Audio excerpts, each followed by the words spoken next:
नमस्कार, आप देख रहे हैं नवारा टाइम्स और मैं हूं आपके साथ केशव। दरअसल बिहार के मुख्यमंत्री नीतीश कुमार ने जो सदन के भीतर कहा उसके लिए माफी मांग ली है, लेकिन जेडीयू अब भी उन्हें डिफेंड करने में लगी है। मेरे साथ इस वक्त बात करने के लिए बिहार सरकार की मंत्री शीला मंडल हैं, मैं उनसे बात करूंगा। क्या आप लोग डिफेंड करने में लगे हैं? जो बात उन्होंने कही है वो क्या सही कही है?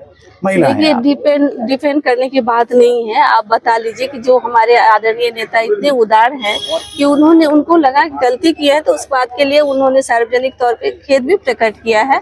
और जब खेद प्रकट किया, और देखिए महिलाओं के नाते होने के नाते हम लोग को पता है कि बिहार में महिलाओं की पहले क्या स्थिति थी। उस स्थिति को आप देखिए कि आज हर क्षेत्रों में महिलाओं की भागीदारी बढ़ी है। तो कहीं ना कहीं जो बिहार को एक नई दिशा देने का काम माननीय मुख्यमंत्री जी ने किया।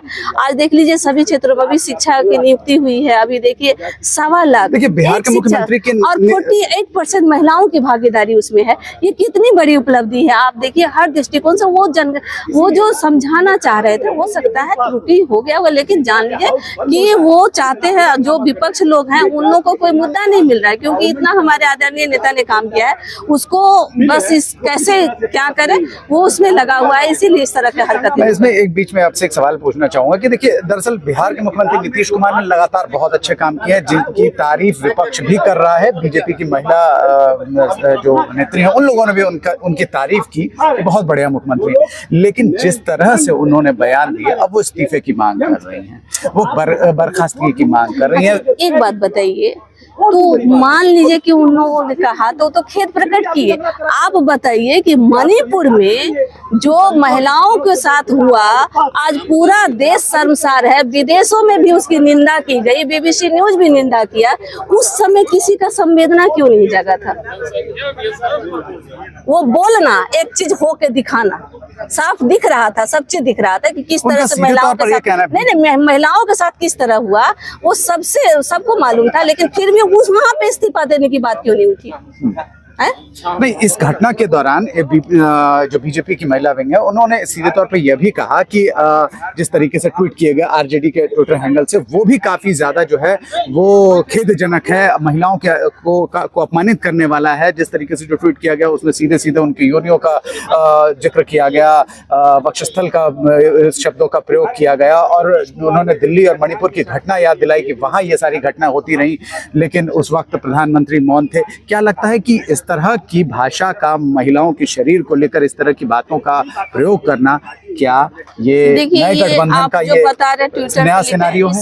इसको हमने नहीं देखा है, और इस पर हम जब देखे नहीं है तो हम क्या बात करेंगे, कोई कटाक्ष नहीं करेंगे। एक अंतिम सवाल लेना चाहूंगा कि एनसीईआरटी की आज किताब लेकर आप लोग आए, बुक लेकर आए, इसके पीछे क्या मकसद था? देखिए, इसके पीछे कोई मकसद नहीं है। हम लोग जिस बात के लिए उन लोग मान लिए कि जब आदरणीय नेता ने हमारा खेद प्रकट किया, तो तब तो बात, अगर दोनों जगह इतने बड़े नेता हैं और इतने दिनों के हैं, इतना अनुभवी हैं, इसके बावजूद भी उन्होंने कोई अहम नहीं दिखाया, सरलता से, स्वभाव से इतने अच्छे से अपने बात को रखे और व्यक्त किए खेद प्रकट। उसके बाद तो कोई बात बनती नहीं, फिर भी उन लोग इस बात को खींच रहे हैं, तीर रहे हैं।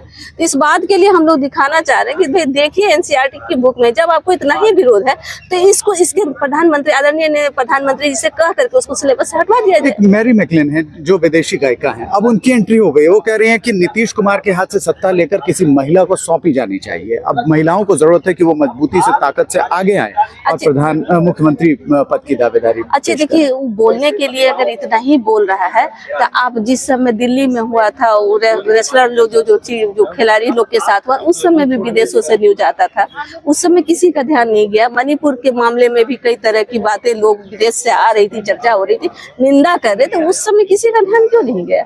इतनी बड़ी घटनाओं पे सोचिए। क्या लगता है कि इस पूरा स्पॉन्सर्ड है, कहीं ना कहीं से इन्हें एंट्री करवाई गई है? नहीं, देखिए, ये सब जो कर रहा है अपना वो जाने, हम लोग इसके बारे में कुछ नहीं बोलेंगे। लेकिन आप जान लीजिए कि जहाँ इतनी बड़ी बड़ी घटना हो जाती है, उस जहाँ निंदा होनी चाहिए वहाँ होता नहीं है, जहाँ नहीं होनी चाहिए वहाँ लोग फुल करके थे।